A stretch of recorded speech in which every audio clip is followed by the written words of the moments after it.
लेकिन हुकूमत जो भी कर रही है, जो भी प्रिएम्प्टिव मेजर्स ले रही है कौम के लिए,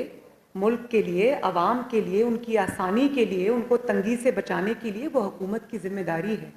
लेकिन इसके अलावा हुकूमत को इंटेल मिली थी कि इन्होंने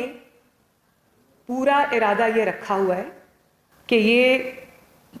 इनके पास आंसू गैस के शेल्स भी हैं, इन्होंने असला भी जमा कर रखा है, इनके पास डंडे भी हैं और इनके पास हर वो चीज़ है जिससे इनकी पूरी कोशिश है कि लॉ इन्फोर्समेंट एजेंसीज़ के ऊपर ये अटैक करें,